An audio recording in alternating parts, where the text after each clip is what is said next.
to Southeast News on Signature TV. I am Barry Kumo Ado. It's nice having you there. I hope your day is going great. Let's start with the headlines. Police killed armed robbery suspects in Enugu.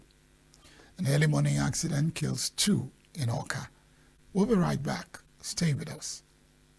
Every second, every minute, every day, news is breaking. Events occur and there are new developments. At Signature TV, we follow these stories objectively, bringing all sides without bias, explaining the complex issues, breaking down the numbers, and investigating the issues behind the news. Anywhere and everywhere, near or far, wherever the news is, we will be there. Signature TV. News in your pocket. A suspected member of a robbery gang whose identity is yet to be confirmed was killed during a shootout with operatives of the Enugu State Police Command. The incident occurred on Monday when operatives from the 9th Mile Police Division foiled a robbery attack along Owa Road. Spokesperson for the command, Daniel Ndukwe, confirmed the incident, stating that the suspect was neutralized in a gun duel. Ndukwe said that the police operatives thwarted the robbery during one of their multiple raid operations on Monday. According to him, other suspects fled the scene with varying degrees of injuries sustained during the gun duel, and that a cut-to-size double-barrel gun with 3 live cartridges, weeds suspected to be Indian hemp, and other exhibits were recovered from a deceased suspect.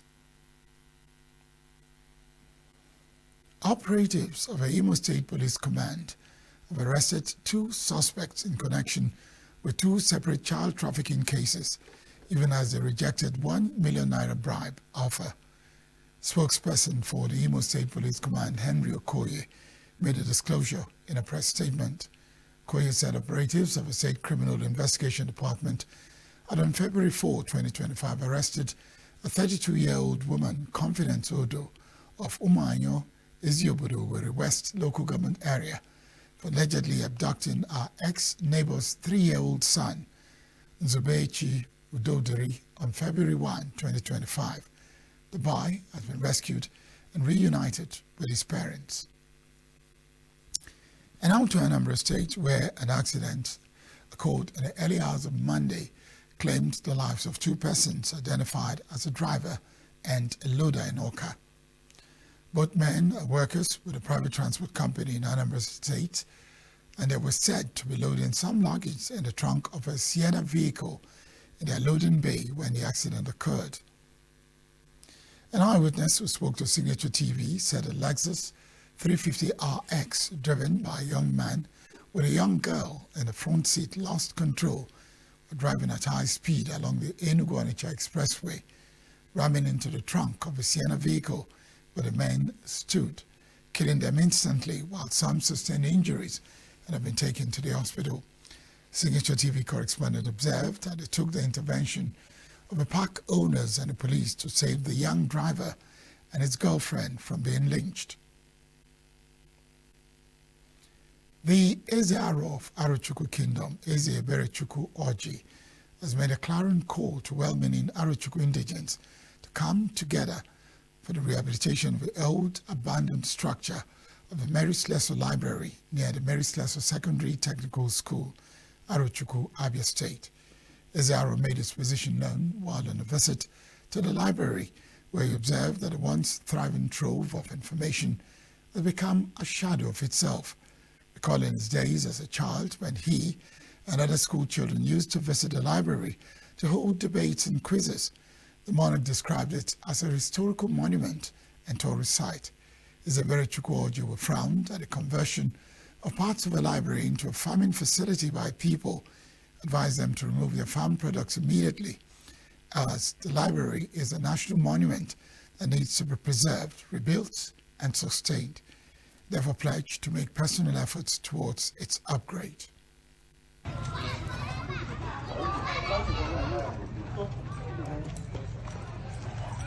All these places any day.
This place is a colonial building. So it's a tourism site.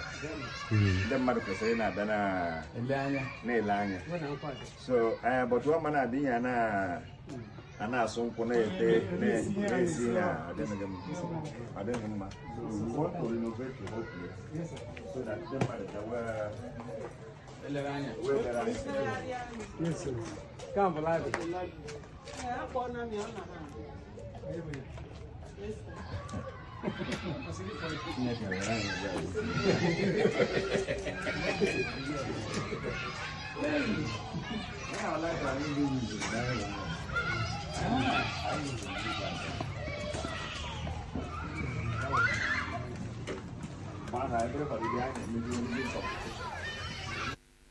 That's the news for now. When we return, you will join us for a conversation with two colleagues of mine, Charles Pius and Ngozika Mba. We're taking a look at the issue of a bill in the Enugu State House of Assembly. We're talking about what tenants and landlords should do. Every second, every minute, every day, news is breaking. Events occur and there are new developments. At Signature TV, we follow these stories objectively, bringing all sides without bias, explaining the complex issues, breaking down the numbers, and investigating the issues behind the news. Anywhere and everywhere, near or far, wherever the news is, we will be there. Signature TV. News in your pocket. You're welcome to Signature this morning. Thanks for joining us. On this particular segment, we are going to have a chat with a member, the member representing Kano East constituency at the Enugu State House of Assembly and chairman, House Committee on Housing and Foreign Investment, Honorable Oke Mba. You're welcome to our studios this morning, Honorable. Thank you so much. Good morning. Good morning, Good morning. sir. Good morning. There's a bill you sponsored. It was all over. In fact, it elicited serious jubilation among residents of Enugu, especially Enugu metropolis, and it was joy on everybody's lips and faces. And that particular bill is bordered on finding a way, a law actually, that will peg the extra charges coming to tenants in Enugu, charges like caution fees, agency fees, after you have paid the rent or even before the rent is accepted. So we want to look at the key provisions of the bill and what is aimed at really from you, sir. Being the sponsor, congratulations. You are the man in Enugu right now. Thank you so much. Thank you. Thank you for having me. My name is Honorable Antonio Kemba. I represent in Kano East constituency. I'm also the chairman, House Committee on Housing and Foreign Investment. The bill is a second amendment bill. Basically, it was the bill is a product of the desire of the masses of Enugu. They have so much complained and raised alarm over the arbitrary extortions by the agents and oftentimes with the connivance of the landlords. So it calls for a very serious concern, and we found it very necessary to do something to address that menace. Okay, I think the first question should have been the complaints, the concerns that got to you, okay, before you began to ponder on, sponsoring this bill. What are those concerns of residents and tenants in Enugu? Yeah, it got so bad because each time we attend public functions, we get our constituents and other residents complain to us, asking what is the House of Assembly, doing, to address this very serious problem. That are we not, are we not in Enugu to really see what the people are going through? So, and in fact, particularly, there's a group of youths that were mobilizing to protest, actually. And when one of them came to my office, a constituent of mine, he told me that they already signed up, mobilized signatories, to protest. And their first port of call will be at the House of Assembly. So I told the young man, Mr. Onyekachi by name, I told him that I already have the draft bill with me, that there won't be any need for them to go on the protest. So incidentally, I had it on my table, I just pulled it up and now showed the guy. So it's not a mere talk or political statement, I already done something. In fact, that bill was immediately after our inauguration, I started working on that bill. But it has to go through a lot of research. You have to try to call up other, similar, laws from other states and so on.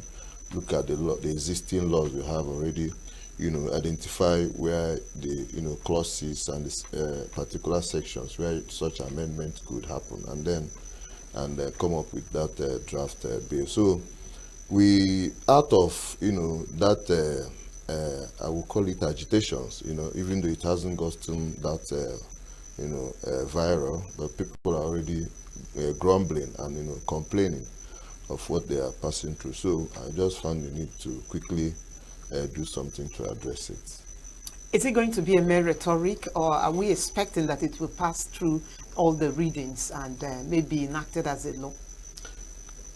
I tagged it People's Amendment Bill. So from my perspective, I don't see that bill, being a rhetoric.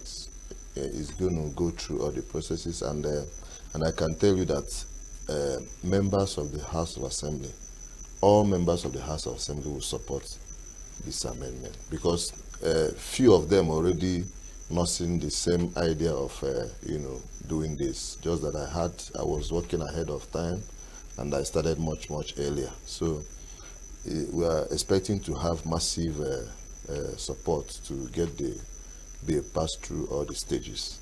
This is just the first reading. Now, Honorable, okay, people are in business. There are people who this particular bill, if it becomes a law, are going to be hugely impacted. I don't know how to, really coin this question. How do you think it's going to impact them? What do you think? Are they also reaching out to you? Are they going to be out of business? Let's understand the regulation, really, you have in mind. Well, I don't see that bill putting anybody out of business. What has happened is that, like, the agency business has become a free market. There are professionals. We have estate surveyors. We have registered, qualified agents. But what has happened is that I don't know if I'll use the word touts, right, have taken over the agency. It has become an all-comers affair. Exactly. So what that bill intends to do is also to put regulations, all right? So because we want to, assign authority to MDAs, to take charge of regulating the activities of who becomes an agent. So there's going to be certification, you understand? So the certification will have to get you to, register who is the owner, what qualifications do they have, where is their offices, and what do they do, and who are members of your staff. So that certification will have all of that data, and it helps government to plan and also see how they begin to regulate the activities of these agents. It seems the bill only talks about the agencies and then all of those things that comes with extra costs, the legal fee, and then the caution fee, because it didn't really address the high cost of rent already in Enugu.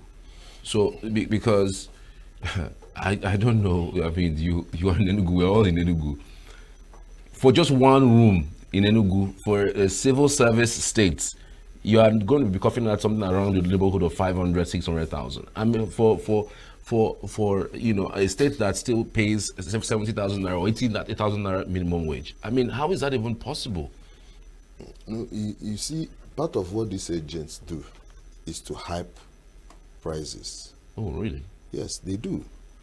They meet these landlords and they will tell them, Mr. Landlord, you want to rent your house at 250, right? Don't worry, we'll get someone that will rent this house at 500. Oh, wow. Yes, that's what they do. And some of them, it goes as far as, you know, staking an advance payment To the landlord. And then go out there and begin to hype and get people to pay at a high rate. That is what is happening. Wow. So the racketeering has gone so bad. Okay, how do you explain someone that has a house, maybe at Owane or Co-Camp or Ababa, for instance, and you know some of those buildings are buildings, you know, of 1975, 1970, 1960 something, and they are charging at a rate, you know, with someone that built houses maybe at New Haven or Independence Layout or GRA even. So it doesn't make sense. So that certification, you know, what we will gain from it is that we will now have a platform where all these certified agents, you know their numbers, you know how to contact them. You bring them in a room and have chats with them and begin to look at how much are we charging at areas like Owane, all right, areas like Ababa, Co-Camp, and so on. How much are you charging for rent for a 2-bedroom apartment at Independence Layout or GRA? So they'll begin to discuss, you know, and begin to come up with segmented rent, you know, payment pattern. Do you understand me? So that it doesn't, you know, it doesn't become an all-commerce affair where you just charge whatever you want to charge and get people to pay whatever amount you want people to pay. So because as it is now, there's no regulation, nothing, there's no meeting point, all right? So what that law does now is to now allow maybe Enugu State Housing Corporation, as we propose, to now do the certification of all these agents and now have a platform where they engage them to begin to talk to them. Yeah, we understand the fact that the cost of materials are so high now, you know, which has necessitated the high cost of rent. But when they talk at those platforms, we begin to understand people that build new houses and people that already have old and existing houses. So there must be a regulation. If government don't intervene in cases like this, you know, the society becomes chaotic and anything can happen. Part of the reasons why these things have thrived, some of these towns, like you call them, have gotten to that space to thrive is because there is visibly a deficit of housing. Yes. For Enugu State at least. I mean, before you even get accommodation within the Enugu metropolis, you have to actually meet more than 3 persons before you get a standard, something that you're looking out for. So how is the House of Assembly addressing this deficit? Yes, you know, in majority of our people don't know that the 2025 budget we passed has on them construction of 30,000 housing units. Low cost Mass housing. 30,000. 30,000. So for 2025, you know, in the budget, you have what is called rolling plan, right? You roll over budget, you know, within the space of 3 to 4 years. So so under that rolling plan, between 2025 and 2026, Enugu State government, you know, through the His Excellency Governor Peter Ndubisembah, will be constructing 30,000 mass housing units. 7,000 will come on stream this year, 2025. All right, so we'll begin to now see that mass housing, cushioning this deficit we're experiencing in the housing sector. I keep saying is a product of demand and supply. True. So the demand for house rents High. much high. During the advent of the Boko Haram, a lot of our people, wanted to come down east, and the Enugu was the preferred destination. So we had a lot of influx of our citizens coming to Enugu. And then the issue of the higher institutions. We have over 11 to 13 higher institutions in Enugu. And you have all these students coming to Enugu, and they want to have house rents. And it has triggered a lot of demand for house rent. So that mass housing will address that will be the long-term solution to this. So what the House of Assembly is doing now is just to bring the short-term solution, which will also continue to flow. And by the time, before you know it, our citizens will have a big relief. And another thing the government is doing is the access road, building satellite roads. In the coming days, you will hear the state government award a whole lot of roads that will open a lot of satellite roads, internal roads in the urban and so on. And some of those areas people don't usually go to live because of the advent of new roads. Now you see people moving inside to live at those areas. So some of those activities coming on board will also help to cushion the housing deficit we have in the states. Now, Honorable, this bill, is it going to address something of concern again? And that's increase in rent as time goes. You live in a particular house. It's not like a new touch has been effected, but probably because of the economic situation that is getting worse by the day, the landlord increases. Is there going to be some sort of regulation as to how and when increments should be effected? Yes, we already have an existing landlord tenants law. There's an existing law, and that law, has this thing you just mentioned now is part of what the existing law had.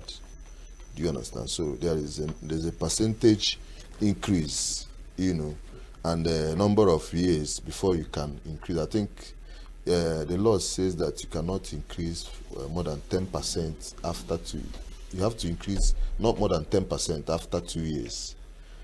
So depending on the inflation, the status of inflation. So the law already had that provision. So, but what we are dealing with now is to address this very issue that our citizens are complaining. So that one is already taken care of, and I think the provision is fair enough. Okay. What happens is that our people, they don't activate that aspect of the law. That's another angle to this. The House of Assembly has enacted, or rather passed, a lot of bills into law, but citizens don't get to really know their rights and how they can go about it. We're also going to do something to try to engage with the executive to activate the public enlightenment unit, especially trying to enlighten our people concerning all these laws the state has passed. All right. So is the law going to peg house rents specifically? Because someone would say that I am the landlord, you didn't build the house for me. Even the ones you mentioned earlier as old house, some people will say, but I upgraded it, I did POP, I bought cement, I upgraded it to something modern and standard.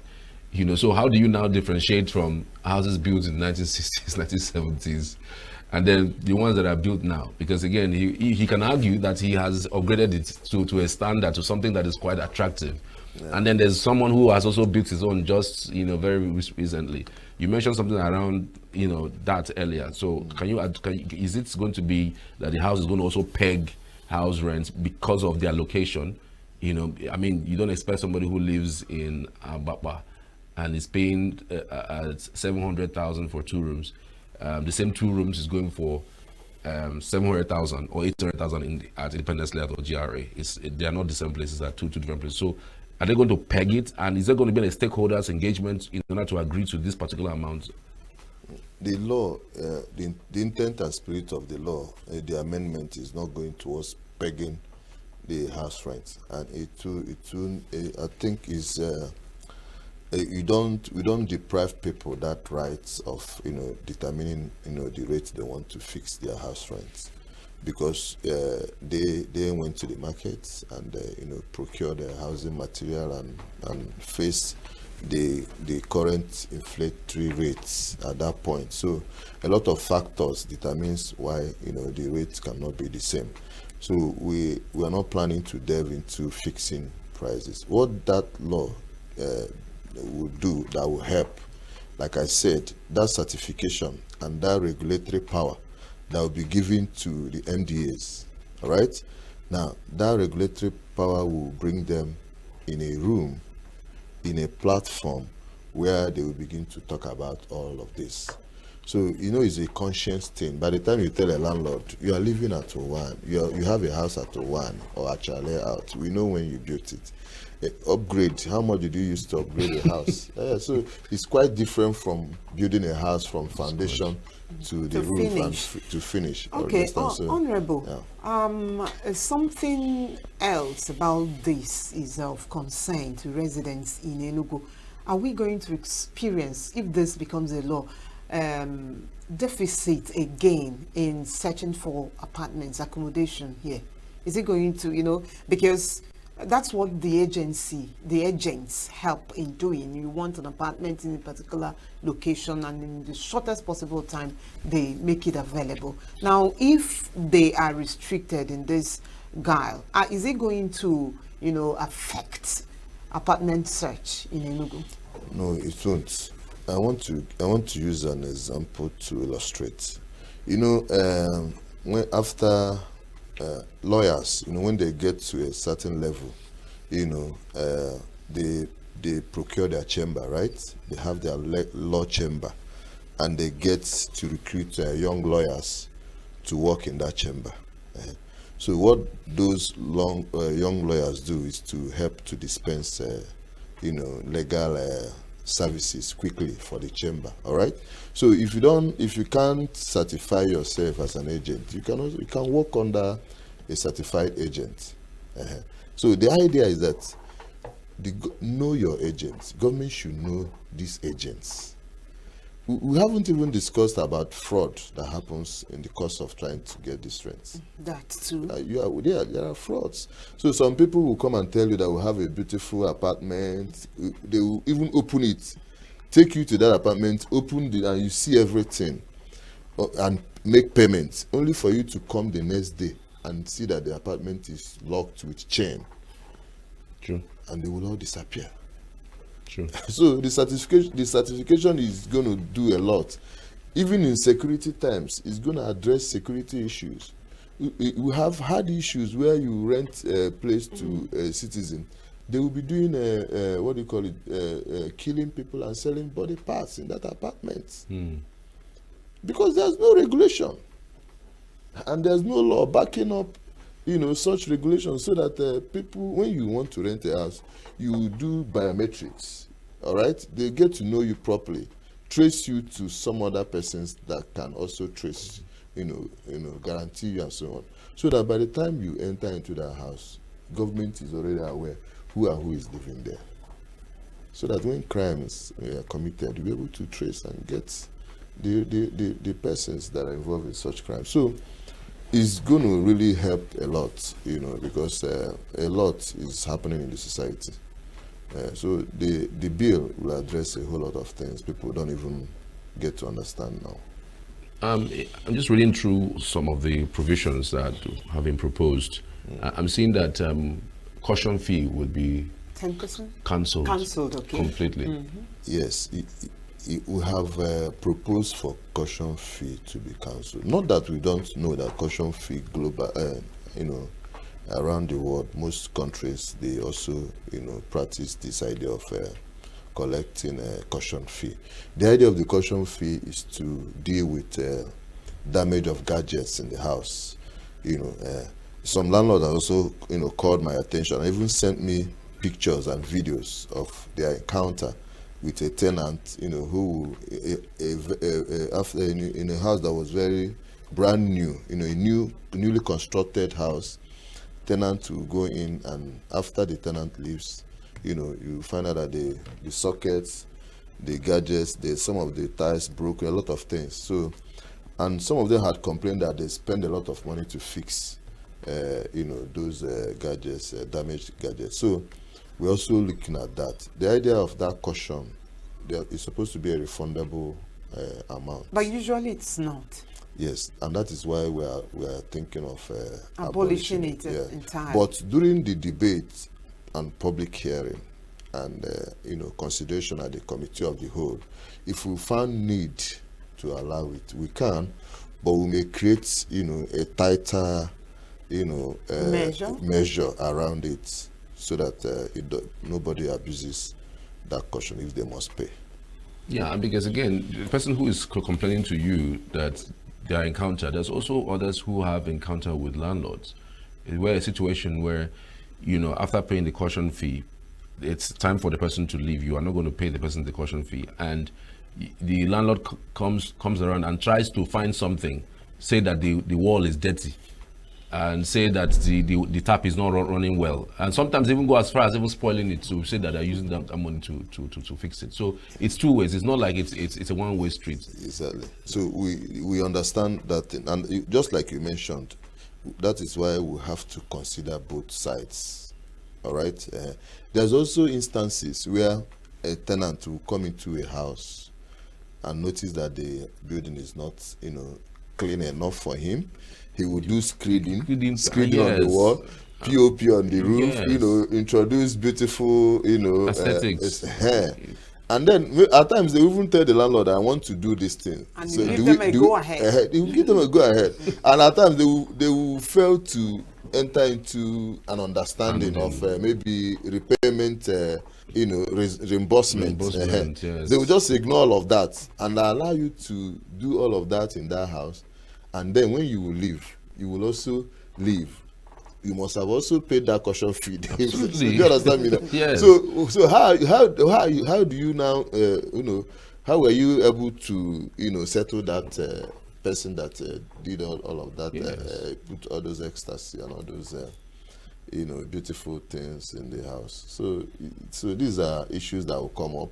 So by the time we start looking at them clause by clause, we now know how to protect everybody. Okay, what's the time lag? Because again, so many persons have also talked about the fear of riling up people, getting them happy. At the end of the day, it doesn't see the light of day. I mean, it ends at first reading and maybe at most second reading. And even when it goes to governor, of course, governors will have so many things to sign, to assent.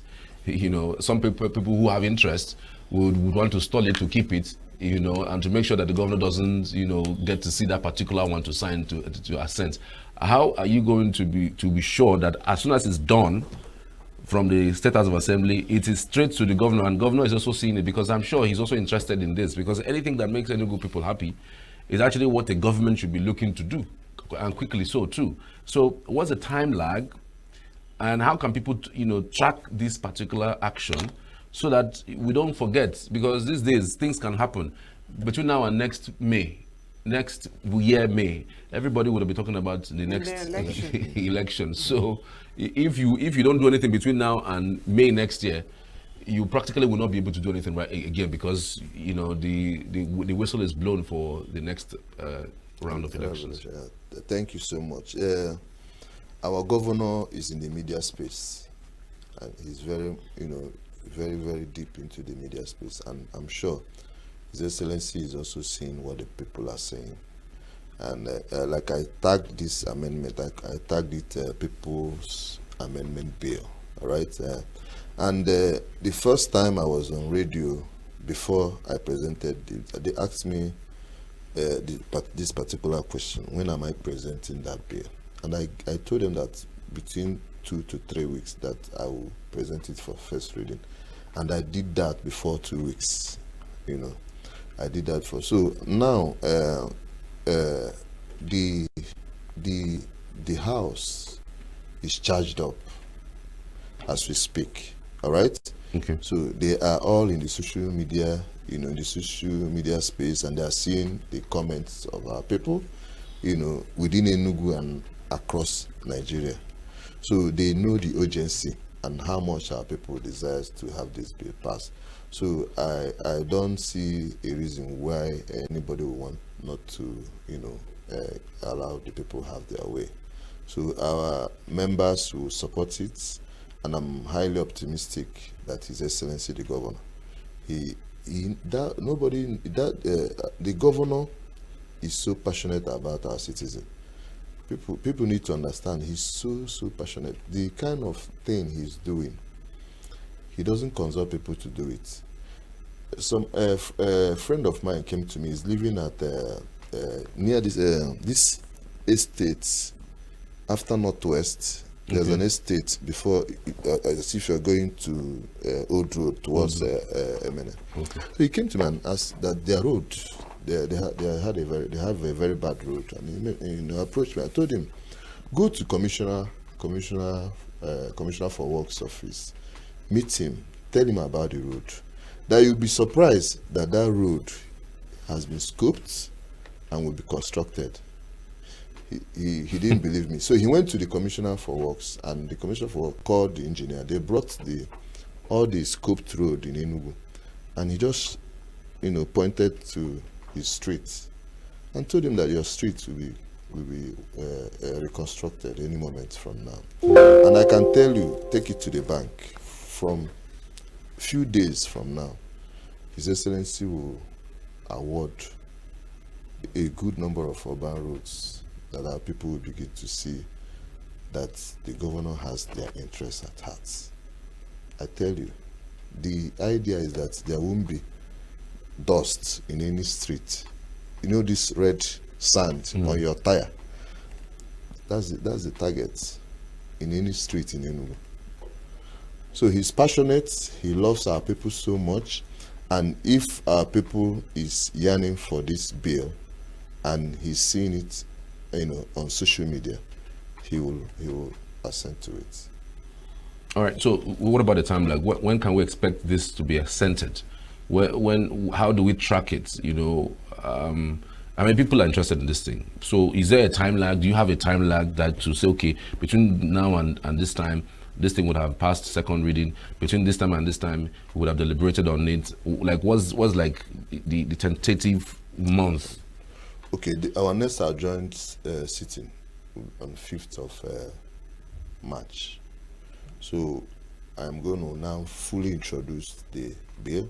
I will present it, you know, introduce it, you know, present the merits of the bill, you know, enlighten, you know, all members, you know, why they should support the bill. You know, I try to bring up, you know, all the feedback I've gotten. I've visited a lot of radio and TV stations, and I've made, you know, presented the idea, you know, towards this bill. And after that presentation, they will be allowed to now make their comments and suggestions in support or against. So after that, it will be passed for second reading and be subjected to a committee.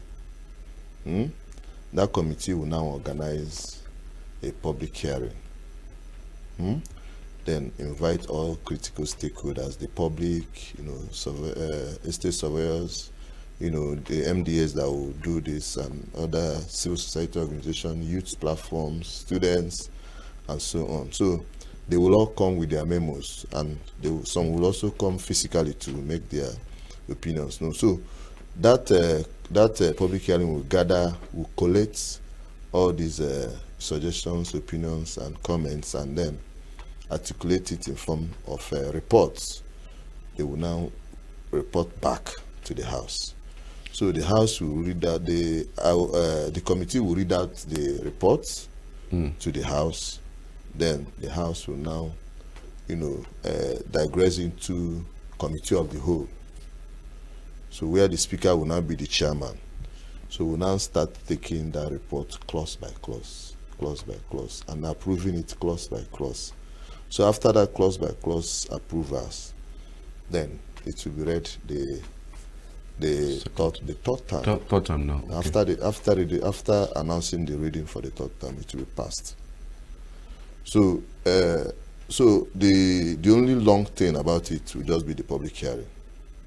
So I'm sure if all things works out well, by 5th of March, we'll be able to pull through the second reading. And then we'll now go for public hearing, where we invite the public and critical stakeholders to participate. All right. Another issue that people are asking about is the fact that land in Enugu is also very expensive. So if I build a house on a land that I bought 500 million, you don't expect me to, to rent it for less or something, you know. I don't know that particular what I have seen, the draft I have seen, doesn't address the prices of land within Enugu, because that's also one of the costs that the landlord also looks at, you know, when he's trying to put rent. Yes, you see, like I said, it was a product of the desires of our citizens. You know, the issue of high cost of land and so on. People that buy land at higher cost, they can afford to buy them. They have the money. And people that will also live in those high-brow area, they also have the money. They can afford them. But you know, the vulnerable, you know, the working class, and you know, they are the people bearing the brunt of why we are actually dealing on this. So, and that's basically our focus, you know, basically, because we have not had complaints of people telling us that they cannot afford to buy land. There are also areas that are cheaper. You can lands at around the satellite areas, Ebene and you know, Nike areas. They are cheaper, you know. So it's a matter of choice of where you want to live. In one of the things that you said earlier, you said that the bill doesn't seek to meddle into the amount of monies that landlords peg their houses, because you don't want to meddle into that. You're talking about just, you know, the agencies and the likes. But aren't you going to open that to fraud too? Because you also mentioned that there are fraud in that space. Because when you don't meddle into that, you are leaving it between the same thing we talked about earlier, the landlord and the agent, who comes and says, even those who are certified can even do the same thing these touts are doing. They can say, you know what, landlord, let's do it this way. If you want to put your house at 250, no problem. I can get it done at 500 or at 600. So at what point, really, if you say you're not going to meddle into the amounts that the landlord pegs his house, at what point would you be able to check whether this amount that this house is being pegged is not manipulated? You forgot that the amendment empowered the MDA to do regulations and make rules. So it's an empowerment, all right? So the law has empowered that MDA to make regulations and rules. So what it means is that they have power to say that this will be like this or that. So that's basically, so the law did not go to peg. Just like I said, we don't have to. If you peg it, what it means is that every year you will come to amend and continue to amend because there is the forces of demand and supply, and then there is also the issue of inflation that we must, you know, either going up or going high. So we are experiencing high inflation now. Mind you that in the future we might also notice that the inflation is dropping. I've never seen that ever happen in It's good. You know. Let me tell you. Just like the issue of exchange, and then high cost of consumer goods. I have listened to a lot of analysts, and they keep, you know, lambasting government, this and that. But simple economics will tell you that the moment you have competition when you open up a market and you have competition, you allow the market to struggle by itself, it tends to gradually bring down the cost. The exchange rate, we have identified that the exchange rate, the bulk of our demand for foreign currency is to procure refined petroleum product. But what has happened recently is that the Dangote, for instance, is now buying crude in naira. NNPC has also, they have come to sit up. So that competition between NNPC and Dangote is already bringing down the cost. Cost of fuel, yeah. And then you now notice that the dollar is also gradually, refused to rise up. Yes. People already complain, this dollar is no longer going up. But it is the forces of demand, and for the fact that the demand for dollar has dropped. Yeah. And if they maintain that trajectory, that dollar, you just notice that gradually it will start dropping. And along the line, it will affect everything. The consumer goods, all these groceries, food that are coming, all of them will start coming down. So don't join those that think that nothing will come down in Nigeria. I am seriously, I keep telling people, Nigeria has started getting wet, but we've not started. We're not seeing we don't have the foresight enough to understand that the things happening in Nigeria now is bringing things down. See, the state governors, they now have a lot of money. State governors have a lot of money. The president said it, that he gave them a lot of money. And there's some of them that are ingenious enough. They have also gone back to begin to, develop their, what you call, comparative advantage. They're looking at what do we have more that gives more value to us. How do we develop that thing to earn more revenue? That is what some of the state governors are doing, and it is helping the economy. So we no longer continue to say federal government. Let us try to build the economy within the confederal units. So that is it. That's the side, though. We are a country that churn out beautiful policies, enacts fine laws, but the issue has always been implementation. So what are the plans that the bill is seeking to put in play, the measures to ensure compliance among the stakeholders? There's a provision for the punishments for offenders, and we also intend to move that to small claims courts. There's a law we passed last year that we now have a small claims settlement tribunal, that deals with matters between 5 to 10 million, so we are looking at, by the time we go into the clause by clause, approval of these bills, we will now know how to tighten it up. We may also increase the amount for punishment or even the jail term. So these are the areas how we intend to enforce it. And of course, the implementation arm of the government will also play their role after the legislative arm has concluded the amendments. All right. Thank you so much, Honorable Okemba, for your insights. It's been one interesting conversation that we've had with you, and we just wish that God strengthens you even further to, develop these types of genius, human thinking. interests, bills, okay, to and do turn more. them to law. And you've actually done a thing that I'm sure, if this is interactive, you would have people come to actually praise what you've done. In Lagos State, it's looking like they're going to replicate what you introduced in Enugu State House of Assembly. So we appreciate you for not just being here, but because of that particular bill, and hoping that you will see it through yourself. Thank you for coming. Thank you so much. Thank you for having me. Thank you. All right, we have come to the end of the broadcast for the Abuja studio. We're connecting for the Enugu studio. We're connecting to Abuja, where our colleagues are waiting for an interesting discourse regarding the polity. My name is Charles Pius. And I am Ngozika.